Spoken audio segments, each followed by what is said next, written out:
All right, check. Okay, so the purpose of the Sustainability Committee originally was to assess practices and programs, identify opportunities for growth, and make recommendations on best practices for sustainability. And this is particular to the campus, Fullerton College. The mission for Fullerton College in the Sustainability Committee was to reduce the environmental impact, inspire a culture of stewardship, environmental stewardship, provide educational opportunities, and improve the social and environmental well-being of the entire campus. Those are all important things that we will touch on each in this kind of background information portion. So the Sustainability Committee takes input from all different constituents across campus, makes recommendations, communicates how sustainability works and kind of what the efforts are. And then finally, also tries to implement sustainable practices across the campus. And so with that, here are the current members of the Sustainability Committee. It's composed of faculty, classified staff, students, and management. So it's a shared governance committee. And we meet on the second Tuesday of every, second Tuesday of the month during the semesters. All right, so to give you a little bit of background, the district adopted an environmental sustainability plan. So first, well, Megan, you worked on this, so I'm going to go ahead and let you introduce the board and administrative policies. Sure, sounds good. So we're a fairly new committee. The Sustainability Committee was formed approximately 4 years ago as a PAC reporting committee. And in that time, since our forming, the committee unanimously accepted ASHE STARS as the framework or definition for sustainability and benchmarking at our campus to help us align with other institutions of higher education, not only nationally, not only in California, but across the world. STARS is, ASHE and STARS have been around for over a decade now and have been adopted by most major institutions of higher education as their definition, and it's constantly evolving of sustainability, including all the factors of sustainability. When we get to Tyler's section, we'll talk a little bit more about what all STARS covers. But after the committee adopted STARS as our framework, we started working in conjunction with the board to develop a draft board policy that they could revise and ultimately adopt, which they did May of 2021. It's called Environmental Sustainability / Sustainability Plan. And it includes both the board policy and then a more detailed administrative procedure that was adopted almost a year later in February of 2022. Both of these documents went through the entire participatory governance process and were actually reviewed and agreed upon by Cypress College as well through their sustainability committee and participatory governance processes. So today we are using AP 3580, which is based off of the STARS framework to evaluate campus sustainability, benchmark, report back to the board, and set goals for the future. Next slide. So with that, I will hand it over to Tyler, who has been working on the college's first STARS assessment, which is intended to give us an idea of where we are so that we can create a solid plan for where we are going. Thank you, Megan. So before we get into Fullerton College's specific data in regards to STARS, a little bit of background on what the system is, what we intend to use it for, and how all of this kind of comes together with the AP and will make us a greener campus overall. Next slide, please. So a little bit of background. ASHE is the Association for the Advancement of Sustainability in Higher Education. They're a third-party network that different higher education institutions come together on and kind of share best practices, professional development conferences, and this program called STARS, which we have just participated in. So it's essentially a way for us to not have to do this from scratch, and not every campus ever has to do this from scratch. Everybody has information that we can rely on from other people.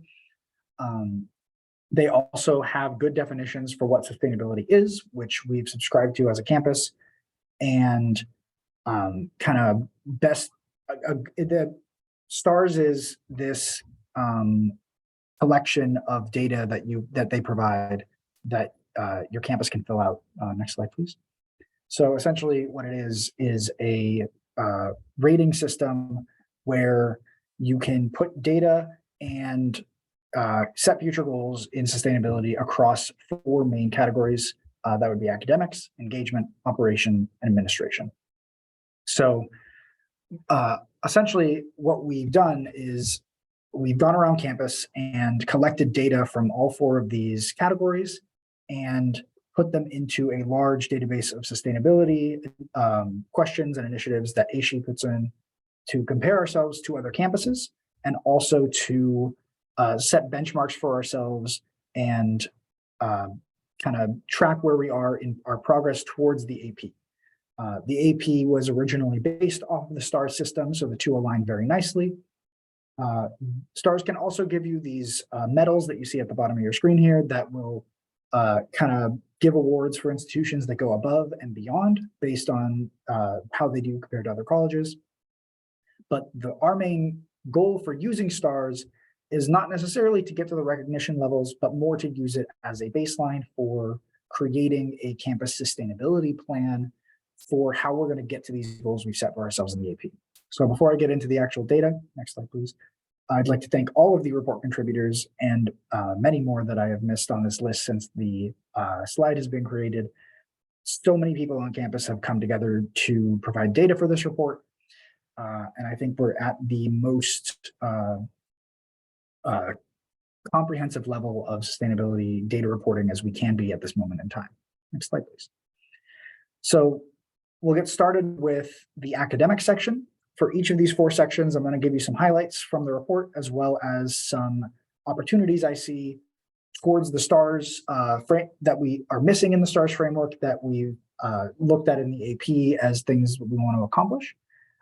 So first of all, what are we doing well in academics? So first and foremost, over 20% of our academic departments have some sort of a sustainability inclusive course offering, meaning that somewhere along the syllabus or in the goals of the course, there is some mention or representation of sustainability in that academic curriculum.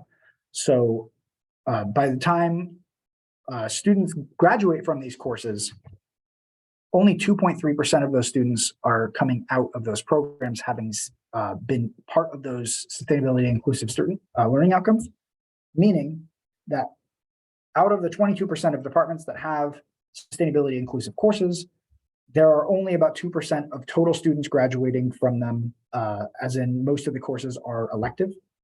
They're not part of the main course curriculum. However, that catalog is a good start. We have, almost 3% of our total courses on campus have some mention of sustainability in their curriculum. Excellent start for a campus who is researching this for the first time. Additionally, we did start the environmental sustainability AA degree last fall. And we have native plants around campus with permanent signage that are used for educational purposes. Next slide, please. In terms of some ways we could advance the sustainability in academics, the AP specifically mentions that the district will be providing, or be trying to provide ways for people to integrate sustainability into their courses. So trying to consider how sustainability can apply to your program area, either into the scope, instructional objectives. Those are questions to be asking as we move forward with the academics portion of following up with the AP.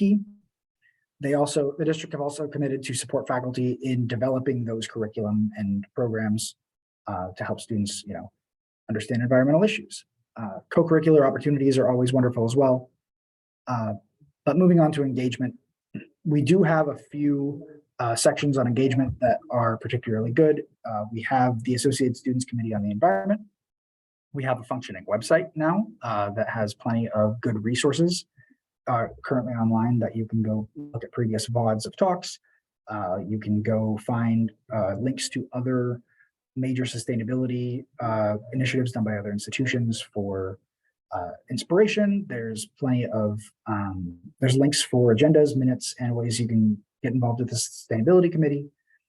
We also have had several conferences and symposiums over the last few years,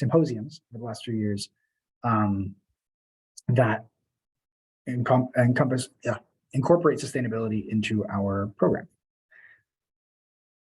Advancing sustainability engagement, I think, is the most effort we can probably put forward into moving sustainability on our campus. There's a lot of work to be done. Partnerships with community members like high schools, government bodies, that we can connect ourselves to advance sustainability in a greater scale across the city, across the county, I think is one of the most important things we can be doing as an institution, using our collective voice to bring forward the sustainability issues across a larger scale. We can be doing some surveys that we want to start next year to assess student culture and knowledge, so that we have an idea of what students know related to sustainability, what they care about, and where they want to move forward. Student garden is a very popular idea that a lot of students have been wanting for some time that we can move forward with. But I think there's a lot of movement and engagement that we can be doing. Operations, we're doing pretty well. We've remained stable in terms of 2010 in terms of energy usage per square foot, and we perform above average compared to other colleges of our size based on that energy consumption. We have reduced campus water usage from 12% before the pandemic. Obviously, pandemic numbers skew a lot of utilities. The 2400 building was built with the standards of the California Green Building Code, including 69% of its construction waste being diverted from landfill. We have 50 level 2 EV charging stations at the Levin parking structure, with more to come, as well as 28% of employees that use sustainable commuting options, including carpooling. So a lot of good operational highlights. Some opportunities we can move forward with operations would include getting more on-site generation. We do currently have a solar project that's been approved and is starting construction next year. That'll be in the lot 5 above Sherbeck Field.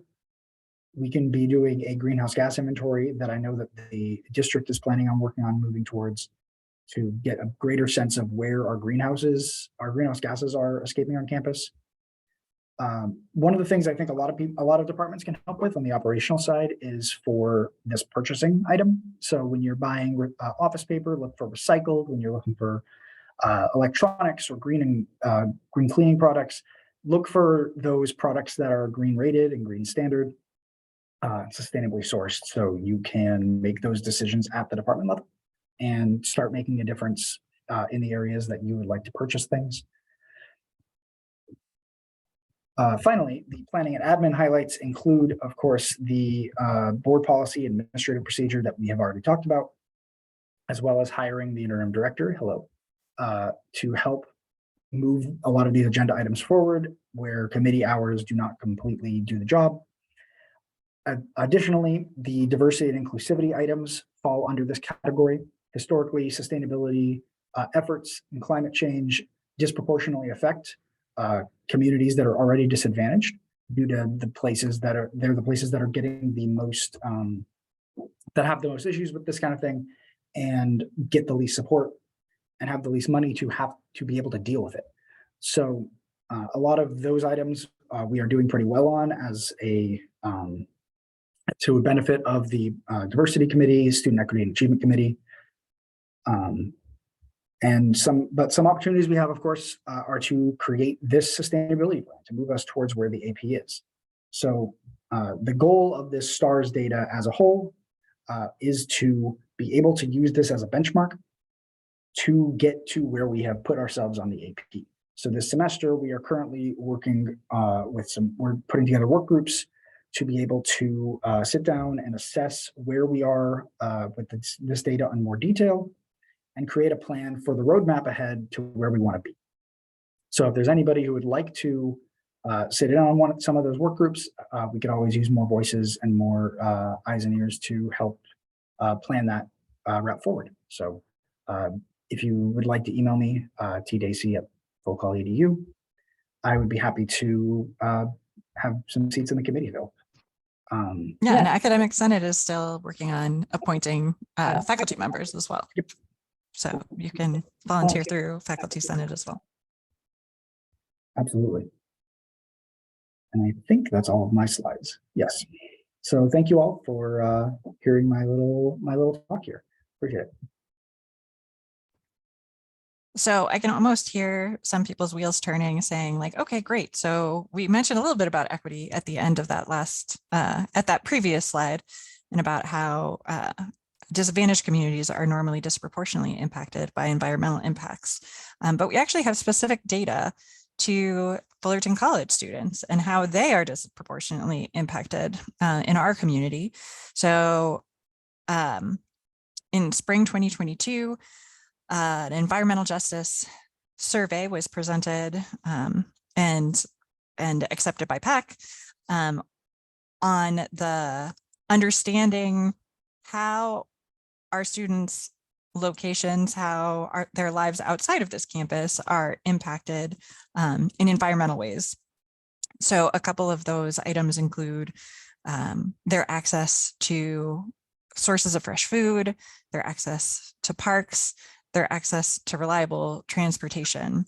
And what we found is that, and I say we, what the study's authors found is that our students, especially disadvantaged and first generation students, don't have a lot of access to green spaces. For a lot of our students, campus is the greenest place that they'll probably see if they're physically here in person. And it's an opportunity for them to connect with nature that isn't necessarily available for them when they're at home. Sorry, can I just explain this map a little? Please do, yes. And I know Eleni's in attendance, so if I butcher this, hopefully she can chime in and correct me. But what the map shows is where a lot of our disproportionate communities are in these red stripes. And then the other markers are the orange or the dark orange to the kind of peach colors range, how many students live in these areas. And each of these areas are disadvantaged in their proximity to green spaces. And there's two different metrics here. On the left side, what you see is these disadvantaged areas where a park or open space is more than half a mile walking distance or more than 20 miles driving distance. So it really depends on if you have a car or not as well. And this has a total of 12% of our student population lives in an area that doesn't have close proximity to green space. And then this second map, same idea, just different plot with this metric being 1 park per acre per 1,000 residents. So this kind of deals with density of the population, as well as the locations or how much park space there is within that density area.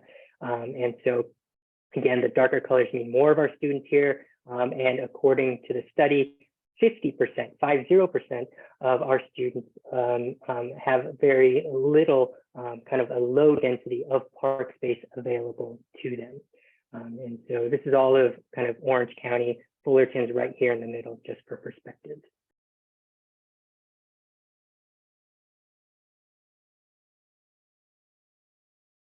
So Mike, I know half mile doesn't seem like a good metric, but this is just the metric that they use so that they can compare across. Oh, there we go. Eleni said there are state metrics.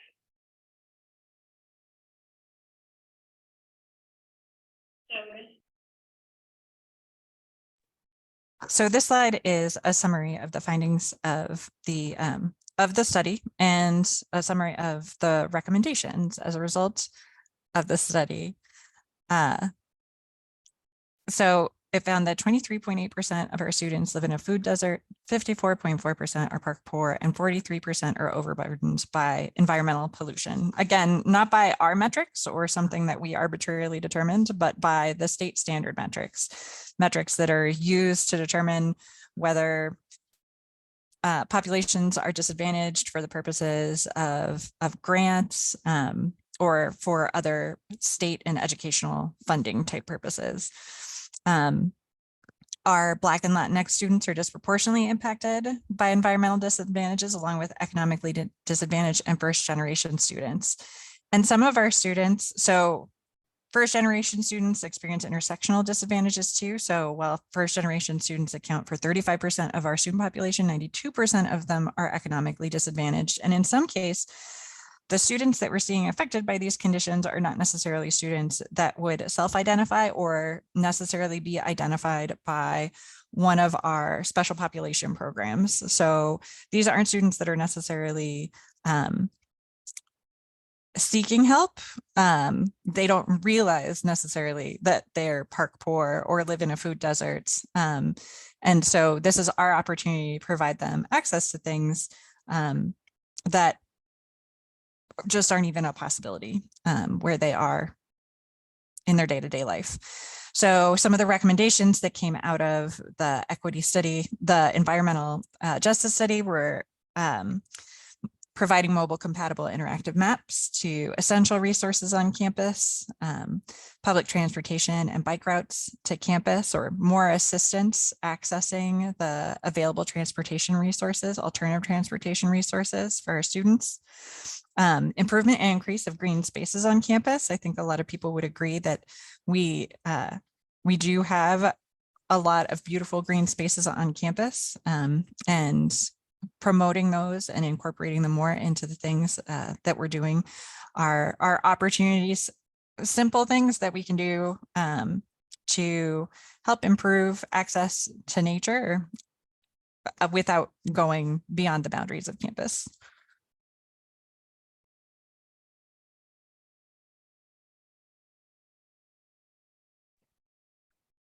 So this is meant to be the beginning of our discussion, breakout discussion on how to make sustainability more equitable and accessible to the students in our classes, regardless of their identification. So we've provided a couple of the resources that we have identified on campus so far through our STAR survey. And we are happy to, so the sustainability website currently has resources to help support incorporation of sustainability into coursework or class activities or extra credit. But what we're looking for is what else would be helpful? What opportunities do you see in your areas? And I'll let Roman follow up on this because I'm a facilities person and I can talk to you probably about capital contracts and bond funding, but probably should not be leading anything about breakout groups. But just want to point out that we do have resources available, and we would love to use this opportunity with all of you to identify additional resources or opportunities for how to introduce more of our campus community to sustainability. Actually, before we get to the breakout rooms, I just want to pause here to see if anybody has any questions about what the Sustainability Committee does currently, what we've done in the past, or about what is going on in terms of sustainability on campus or even the district. So I'm happy to take, we can do our best to address any questions that you have right now, and then we can jump into some of the breakout rooms. Any questions? Yeah, I have a question. I guess I'm got a little bit confused. I do agree that the two issues of sustainability and equitability are essential issues to address. And I was a little bit confused on the presentation about access to nature and parks. It's very interesting data, certainly relevant, absolutely important. And but in casting Fullerton College as an oasis for disadvantaged students to get access to nature sometimes, in my view, runs a little bit counter to the whole idea of sustainability, because Fullerton College's lovely greenery is very expensive in terms of water. It's populated mostly by non-native plants, which is inconsistent with a sustainability ideology or a sustainability model that's in my mind. So I'm getting a little bit of a conflict here, and I'm looking for some kind of resolution.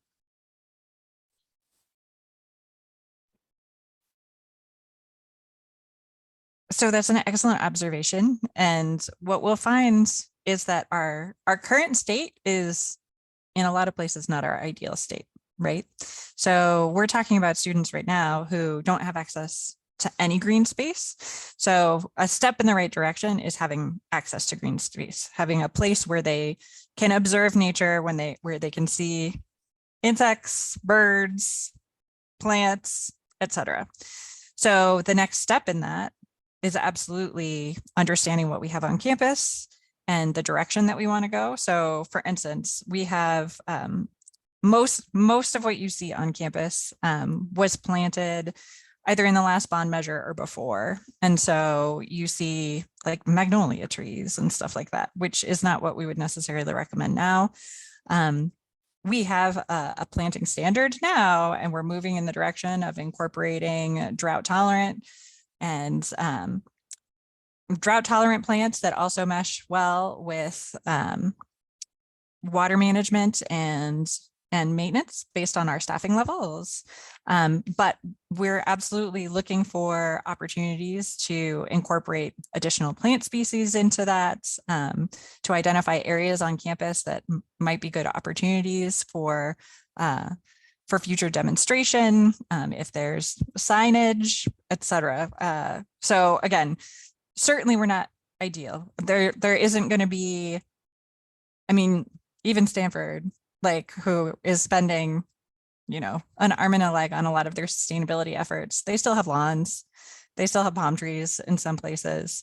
So we're moving in the direction, and that's where we want to be getting the feedback is what are our priorities, and how can we start taking those steps in the direction that we want to see campus. I mean, personally, I would love to see us being a representation of California botany, such that we see seasons of all brown and then seasons of green. And, we reinforce students' idea that it's okay to take a break sometimes. You don't have to be beautiful all the time. Sometimes we rest and we recharge and we go down to our roots only so that we can come back even stronger in the spring. But I historically have struggled with, campus administrations with that particular philosophy, because they do want to constantly be presenting, the best face. So this isn't just a conversation about where we are right now and where we want to be, but also, there are conversations about values that happen as a community. What can we prioritize? Like, these are concepts that are important to us. How do we have the conversations to make sure that those become priorities for funding, for space, for, I don't have the answers for all of those questions. I wish I did. But it's an excellent question. There are lots of places where we are currently in conflict with what our ideals are. And that's why we're here to have conversations about that and see what we can do next, how we can help each other, because we're all looking at these things from different perspectives too. And, again, I can look from the bond and capital projects side of it, but that's only one out of the 4 categories of STARS, right? Like, we have all of these other categories, and thankfully a wealth of subject matter experts. That's the beauty of participatory governance. So thank you for your question. Hopefully that was an answer. Might have been really long-winded. Well, Tom, if we do manage to get the campus completely xeriscape, you have to come out of retirement and tour it, and maybe give us some kudos for that. We'll see though. Anyway, Alini, you have your hand up. Hi, Tom, Alini here. I think that is such a wonderful point. And I think we've talked about this before, because when we say, green space, what do we mean? Like, do we mean just a bunch of trees and lots of vegetation, right? In the AP, we were very purposeful about pointing out and directing our landscaping towards California native species.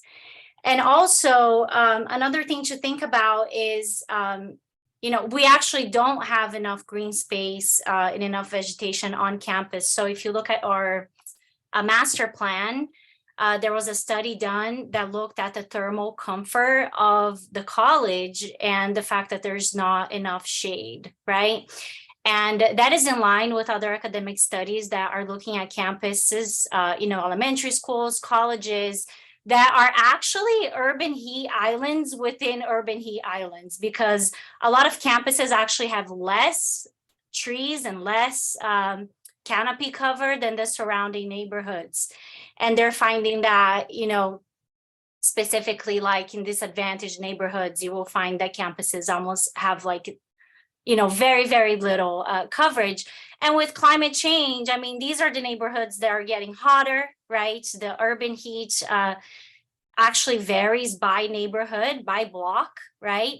And the least vegetated blocks of land are the ones that are going to really, really project. So we're kind of like in this cycle. We have to think about vegetation, but we have to think about water use.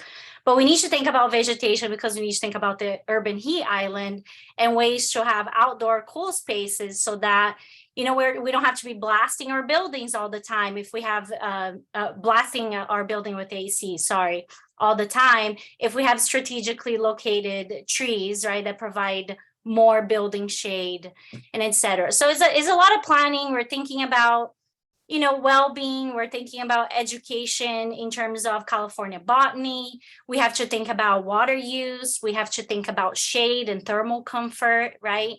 And we have a long way to go to be able to start aligning our planning with all of those goals.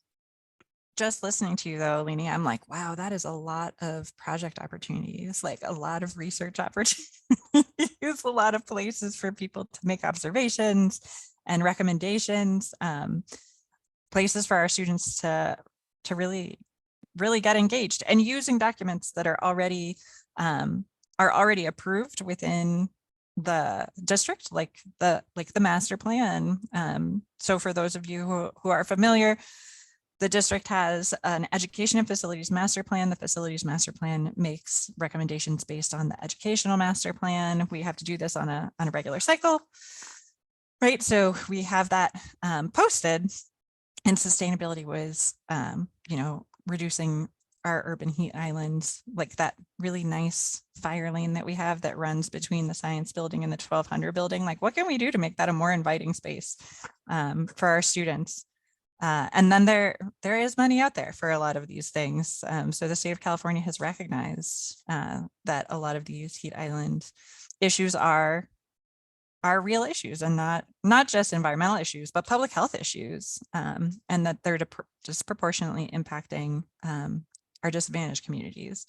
So, all right, that's enough for me.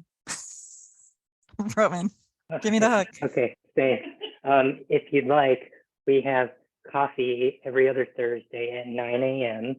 To talk about sustainability issues. And you can ask Megan all the questions you want. Although I might just talk about beavers and wolves first. Yeah, okay. Anyway, but you are more than welcome to join us. We have this kind of sustainability coffee hour every other Thursday. And if you're interested, please let us know. Otherwise, the next one that we have will be in 2 weeks. Okay, so let's go ahead and get back to the breakout rooms. Let me just kind of, so I've got some breakout rooms set up. You guys will jump into each of them. There'll be about 4 or 5 people per room. And what I've posted in the chat is the Jamboard for this particular breakout room. And on the Jamboard, if you haven't used it before, you can select sticky notes. Each of those sticky notes has a color. Okay, and so for this particular breakout room, we're just going to think about introducing sustainability to the campus community. These can be very little items, like just a kind of a 1-hour session, a little workshop here, or just a booth outside the library, maybe, any kind of ideas that you have. They could also be very big ideas. What do we do for Earth Week, for example? Do we want something specific? More on that a little bit later for 2023. However, so go ahead and use the Jamboard. And if you have any ideas for events, put them in pink. For any kind of trainings that you would like to see related to sustainability at any level, put that in blue. Hands-on workshops, put that in yellow. If you'd like to see how the campus could do community outreach related to sustainability, keep that in orange. And then also, if you have other ideas or even questions, go ahead and put those in green. So that way we can have them organized. And so I'm going to set the timer for about 12 minutes now. For the breakout rooms, you'll go ahead and join. Make sure you introduce yourself to everybody. And then post at least maybe 3 things, if not more, to the Jamboard. And then we'll come back. Be sure to nominate somebody to kind of report back. I like to ask each group to report back. And that will be, we'll spend a couple minutes doing that to report back some of your highlights or your questions. We'll have a discussion, and then we'll do a second breakout room. So just to be clear, the second breakout room is going to be a little more focused in terms of green spaces and climate awareness. So if you have ideas for that, save those. But this one's just introducing sustainability. Okay. All right. So I'm going to go ahead and go ahead and open the breakout rooms. If you have questions, stick around. I'm happy to answer them. Tyler, Megan, and I will try to stop into each breakout room just to see how the conversation is going, or to answer any questions you have. All right, so I will go ahead and set those. Let's see, there we go. And I need to set the timer for 12 minutes, and we'll see in a little bit.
All right, welcome back, everybody. In the couple rooms I visited, there was a lot of conversation, and I know there's a lot to talk about here. But we only have a limited amount of time, and toward the end, we may be able to kind of have a larger discussion about big ideas. But right now, what I want to do is just kind of go around and see what each room has to report back. Unfortunately, I was unable to, or one of us was unable to visit one of the other rooms.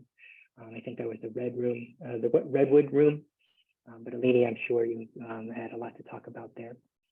And so I'm just going to go ahead and start with the first room. Let's see, that was the Sequoia room. The Sequoia room, do you guys have anything to report back? Any kind of major things, anything that you thought was interesting or what you added to the Jamboard?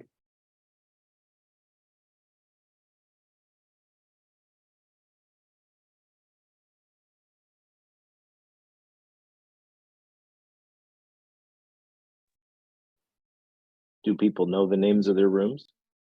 We were Or Sequoia maybe- room, so Ah.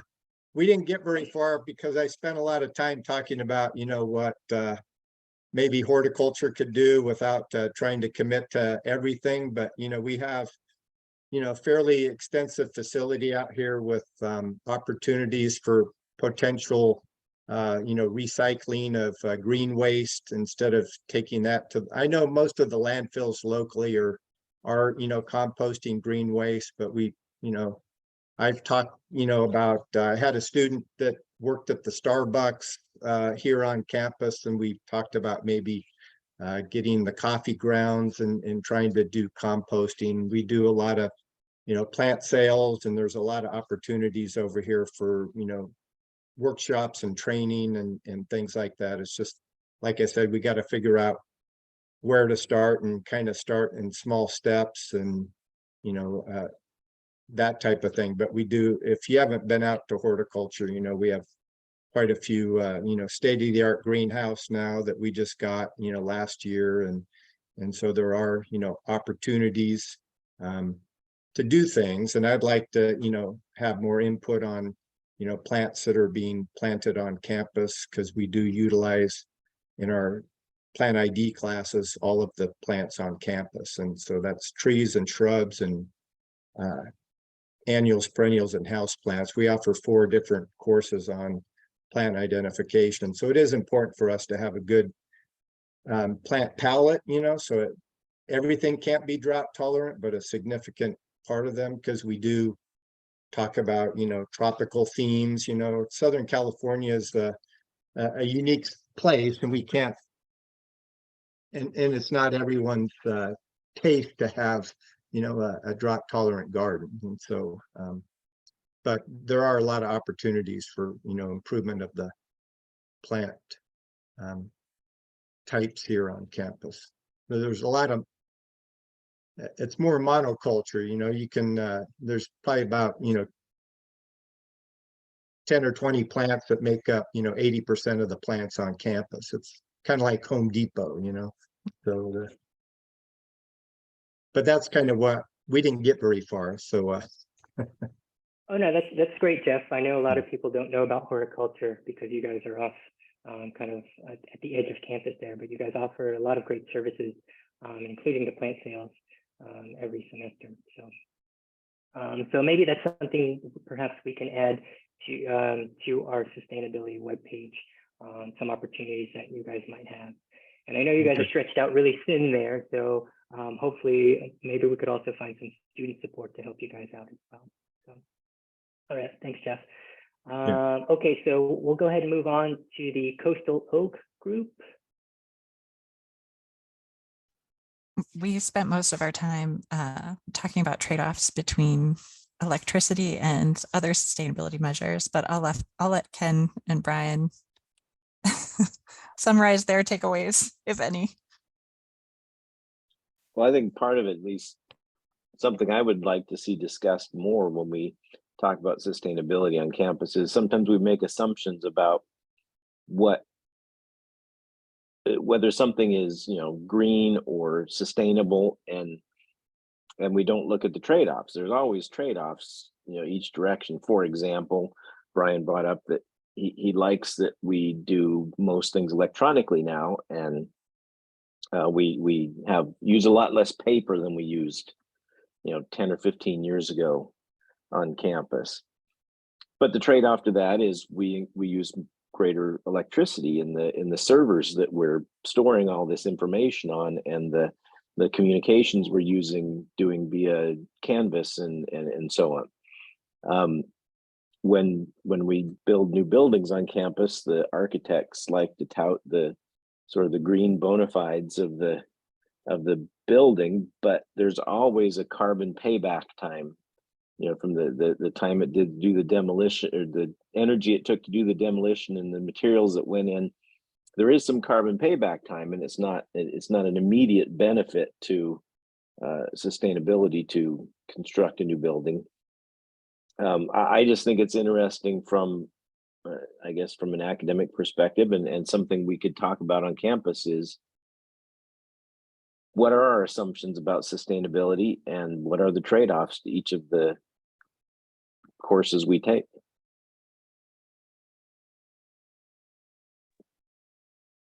Yeah, that's a good point. In terms of kind of how we think about materials and energy. I think a lot of things get greenwashed often, and so we don't always see those trade-offs. And so I think, a big discussion about those would be very beneficial for a lot of people. All right, thanks. Next up is the Garibaldi Group.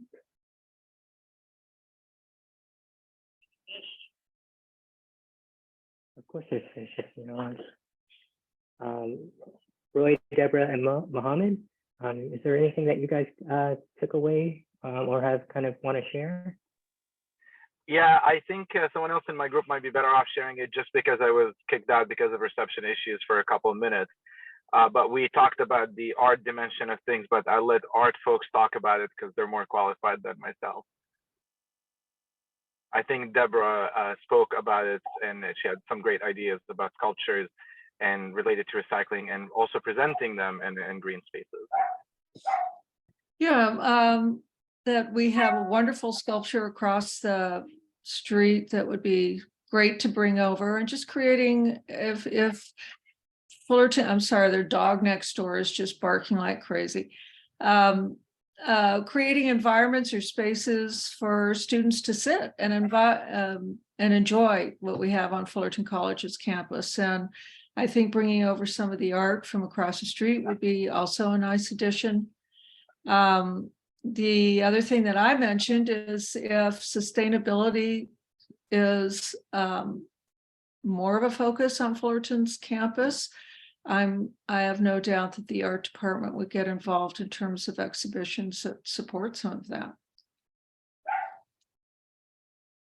Yeah, that would be great. Any way that we can raise more awareness, and I think the art department would have a lot to contribute in that way. So that's something we'll keep in mind. Thanks. Next up, the Torrey Pine Group. I know I spent some time with you guys, but does someone want to summarize the big thing that they talked about? I'm trying to get Josh to do the talking. I did almost say it, not What? The number one thing we talked about was water use, and to what extent the campus can be re-engineered to capture rainwater or use gray water for irrigation. And it's a research question. Like we don't know what the answers are. A lot of us had experience. I didn't mention this, but when I went to grad school at UC Santa Barbara, that was the first time I saw reclaimed irrigation. It's been all over UC Santa Barbara since 1998 when I was there. And they have special color-coded PVC pipes, so you know which pipes are not safe to drink and which are reclaimed water. So we just sort of brought that up as a question. The other question we had was about campus-wide recycling, which is getting better, but it's still a little bit opaque. And I know Tyler's been working on that a lot. And then the question that I just threw in at the end is the one that I'm always kind of hammering on. People are sick of me hearing this, saying this, but just everyone on our campus has the problem of getting to campus, and it's set up for people who drive their own cars, and there's very little else. Like there's very little support in the way of people who bike to campus. There's a couple of bike racks that used to have, these have disappeared, but they used to have campus safety put these very scary looking signs of don't even think about parking your bike here because it will get stolen. And I think they've removed those and we're kind of encouraging people to park their bikes on campus, but we could be doing a lot more. There are a lot of other campuses that have bicycle hubs that have mechanics on duty in case you have a flat tire or some kind of something goes wrong with your bike, you need to get it fixed. A lot of students do that. Again, I'm using UC Santa Barbara here, my grad school experience. There was a bicycle student run cooperative on campus, which was super helpful because they could fix any small problem you were having with your bike, minor repairs, so you could get home. The other part of the infrastructure set up for people driving their own cars is there's no designated rideshare location or pickup or drop off spot anywhere on our campus that I'm aware of. The most natural one is the one right next to campus safety and the large parking structure. There's kind of a circular drive that looks like it was designed for that. And yet there are signs everywhere that say, don't even think about just letting off a passenger here or you will be subject to prosecution. But people do it anyway, because that's the most obvious spot to do it. So those are the three things that came up in Torrey Pines. All right, thanks, John. And I want to talk to you about some bike infrastructure stuff at some point too. I think we could make some of those kind of. I've had that problem with the bike thing because I have a bike in my office and I've been told the same thing and like, oh, don't park it out there, it gets stolen. Yeah. So then I lock it up on the railing outside my office and the fire department comes, goes, you can't do that. So then I got to stuff it in my office. It's ridiculous. It's like, I'm trying to ride a bike and you're making it hard. Right. All right, last but not least, the Redwood Group. Alini, Matt, Val, there's something you guys would like to share from your discussion?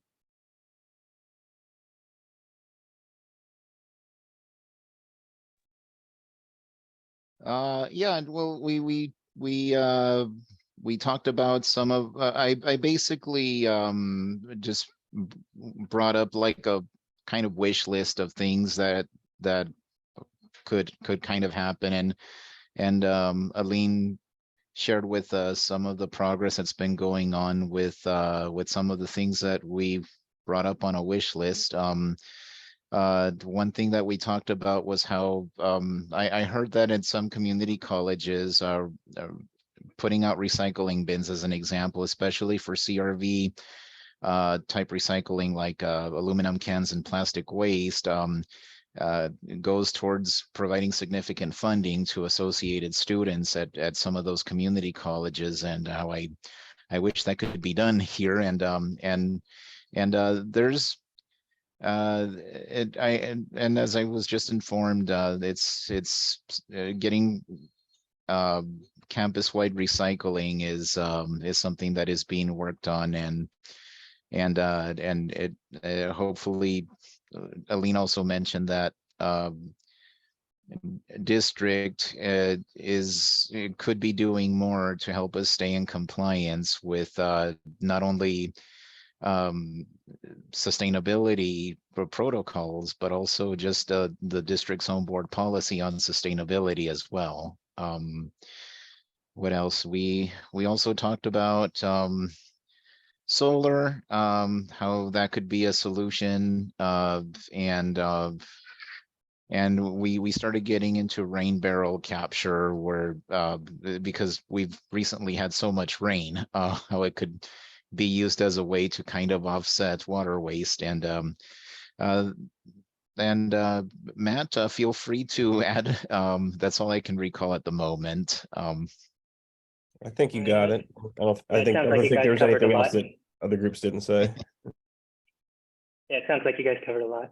One of our colleagues has rain barrels in his backyard. I'm gonna have to ask him if they're full or not after the past week and a half.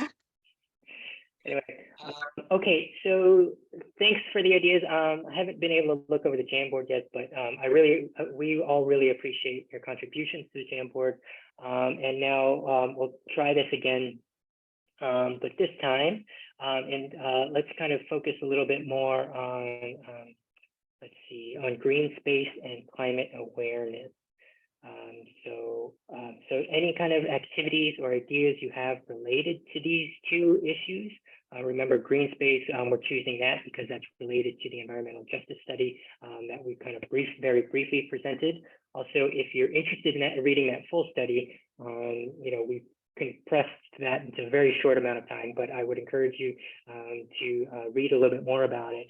That is available on the sustainability website. Obviously, it's up here, so sustainability website.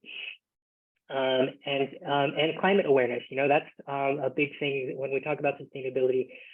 It's kind of it's a big lift to talk about climate awareness with people. There are some very sensitive things that people might come up. People are also very, have very degrees of understanding. I know from my own students, they just needed to be shown some of the data, and they're become much more aware and are more willing to participate in climate awareness. Anyway, but if you guys have any ideas, this time I'll just set up the, we're kind of a little bit short on time, so I'll set up the rooms for 10 minutes this time. If you guys could discuss those. Also, there's another, I forgot, there's another Jamboard link, so let me go ahead and just post that in the chat room. So you guys could post anything, any ideas, or any questions that you might have. There's the Jamboard link for park spaces, green spaces, and climate awareness. Go ahead and open that up. All right, and then I'll go ahead and reopen the room for about 10 minutes. David, it looks like your dog got to the keyboard. Is that right? or your cat, I should say. That's a 404 error. Cannot be found. Oh, the 404. Yeah, got it. Yeah. All right. Okay. I'll see you guys in about 10 minutes, and then we'll kind of regroup and wrap up when we get back. Thanks.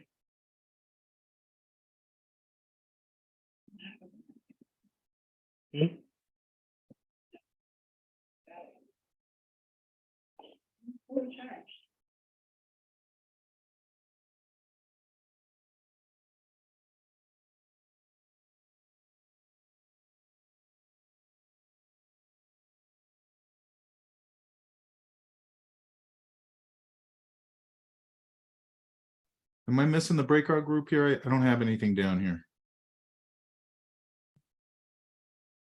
I don't have an option. You're muted. Sorry, somehow you escaped the breakout room. Do you remember which room you were in again? I don't. No, the one where we said we talked about water sustainability. Oh yeah. You're in the Torrey Pine group. All right, there you go.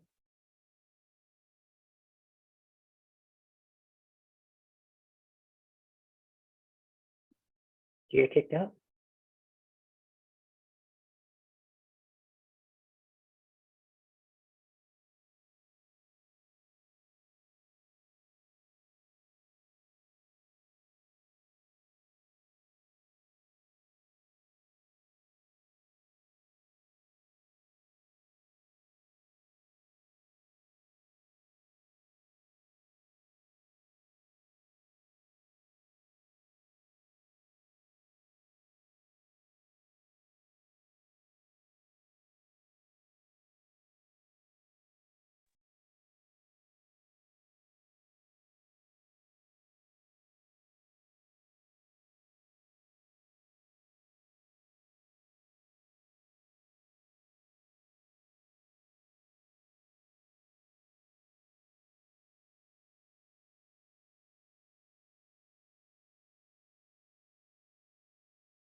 Okay, so I think we're all back. But before we get into the reporting back, I know we're going to run out of time. So there are two things that I want to mention before we kind of continue our conversation. The first is our Earth Day Symposium hosted by the Geography Department will be hosting Naomi Oreskes. She's going to give us a talk on her book about Merchants of Doubt. She also has a new book coming out. Maybe I'm not supposed to say anything, but it's not listed on here. She'll probably plug it in her talk.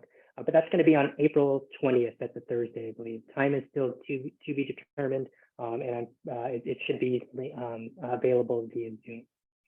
The second thing, since it's faculty here, we are developing a faculty inquiry group to create and implement a sustainability training for faculty and staff here on campus. Something like a sustainability ambassador course is kind of what the running kind of theme is. So we're seeking 2 to 4 faculty who are interested in helping us develop that course. We estimate 15 to 20 hours of professional expert pay over the course of this semester and possibly the fall. We are waiting for a couple more recruits before we can start monthly meetings. And if you're interested, you can email myself or Martha Roberts.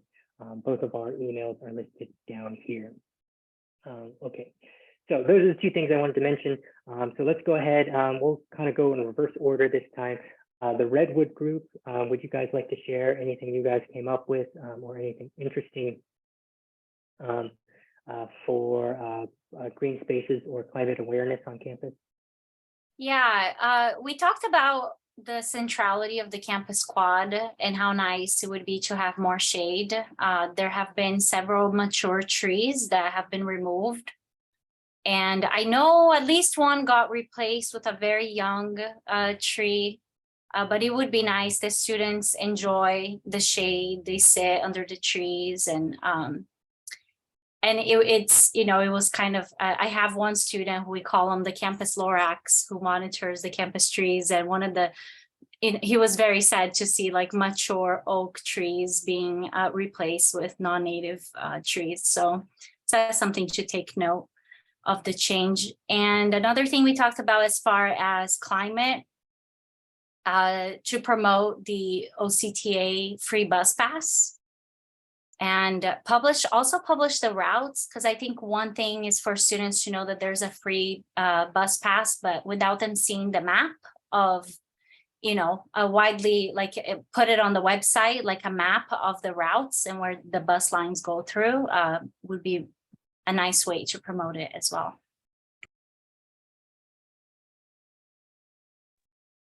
So you have Jensen as a student then, huh?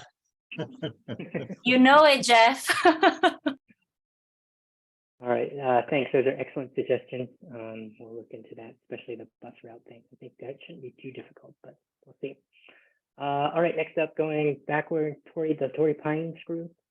Do you guys have anything you'd like to report back and share with the rest? Yeah, Josh, he volunteered me, so I will. We talked about 2 things. Number one is that you have this sustainability thing, you know, this glob of trying to resolve sustainability. It's very complicated. In fact, it's too complicated to address all at once. So what we talked about, what I was talking about, is that you need to break it down into components and then pick a channel to pursue. So, so then you have an idea of the structure of it, have a model of how it works, and then pick one channel and pursue that channel. So the channel that Mike and Josh were promoting is, yeah, how about the transportation channel? The Fullerton College is this great, we want to bring people here to enjoy the park, but like there's no, it makes it very hard to get here because you have to drive your own car. You've got to have a parking pass. And so why not address the bicycle transportation issue a bit more, make bicycling more inviting, easier, simpler, safer, more secure, make drop off, rideshare, taxi, whatever, make that more convenient instead of less convenient. Pick that one. It's instantly popular. The students will find it instantly useful and beneficial to them. pick that channel, establish that as a, you know, a first pass into your sustainability plan, and then go from there. Thanks, Tom. That's a great suggestion. We'll have to look into that. That sounds, and it also sounds very achievable too. That's achievable. Makes it very attractive. All right, thanks. And then next up, the Garibaldi Group. Sounds like you guys had a lot to talk about. I'm sorry, I forgot the name of our group, so maybe it might be ours and I don't know. Yeah, it was you, Roy, Megan, and Deborah. Okay, thank you. I don't mind going unless someone else prefers to speak, but we spoke about how we can message sustainability and incorporate it in some of our classes directly to our students. And we give some examples. In my case, as a sociologist, I have an urban sociology assignment where, because of my discipline, it's easier, I guess, to incorporate the environmental dimension of things, where students have to do an urban observation. And part of it is to look for toxic waste sites or become more aware of recycling facilities in their own neighborhood. Many of these students live in the surrounding communities, so a lot of this is a local experience. We also spoke very briefly about, this was more theoretical, philosophical conversation about strategies of messaging this to students versus messaging this to our board of trustees and the administration, because it seems like a lot of times one of the many arguments that's central to pushing environmental policies, board policies, would be the financial dimension of things, how it would save money, and how, while that might be effective, there is a danger of the commodification of the environment and nature, and that the decisions are not really ideologically driven by people that ideologically believe in the importance of sustainability, but rather the financial dimension of things is what's going to determine the outcome of sustainability, because it shouldn't be really that we're always saving money to be able to push environmental sustainability and environmental policies. But that was more of a theoretical, philosophical conversation at the time that we have left. Thank you. All right, thanks. That sounds like a conversation that could go on for another hour and a half, but we'll leave that one for now. All right, thanks. Next up, the Coastal Oak Group, Ken and Brian. I know you guys, I joined you guys, so please share with what you guys had. Well, I think there were two things. I know we're about out of time, so I'll be brief. So on the green space issue, one of the things we talked about was we have a huge footprint on our campus of athletic fields. We have a softball field, a baseball field, a soccer field, and a football field / track. If there was a way to consolidate, 4 of those into 3 or multi-purpose them in some way, we might gain some real estate that we could use for greening the campus and bike parking and other things that might be needed. And the second idea, just in terms of outreach and education, was to make students aware of the impacts of our consumption of meat in our diet, and the possibility of having meatless Mondays in the cafeteria every week or a couple times a month. I think more and more students are eating on campus because of the money they get allotted each day for food. If there were days where all the dishes were prepared with meat substitutes, I think we could also add an educational component to that, of how much greenhouse gas is produced via meat production, how much land is dedicated to meat production, and so on, that might be informative to students. Yeah, I really like that idea because it really brings that to the students directly, and it makes it very actionable as well. All right, thanks. And then if you could just stick around for another couple minutes, Sequoia, would you guys mind sharing very quickly what you guys had? I can share real quick. My excellent team members had mentioned better utilization of green spaces. And so there are areas on campus that do provide shade. However, they may not have existing seating. So maybe being able to like integrate things like that. Also utilizing and renovating areas like the natural area behind the 400 building might be an idea, since that already exists. And I think there have been ideas about renovating that area, but hasn't quite come to fruition. I think those are the main things. If my group has anything else to share. All right, thanks. Yeah, I think that's aligned with a couple of other things I heard from a couple of other groups. All right, so I'm going to just go ahead and wrap up. Basically, from the sustainability committee members, I'm glad that you guys attended. You came up with some great ideas. We hope to hopefully use them very soon and very quickly, because we think this is important and this is something that we can easily implement as far as engaging the campus community. If you want to get involved, you can find us up here at our website. You can also contact us directly. Otherwise, thanks again for participating. And I hope you guys have the rest of the happy Thursday. Good luck with the beginning of the semester. Thanks.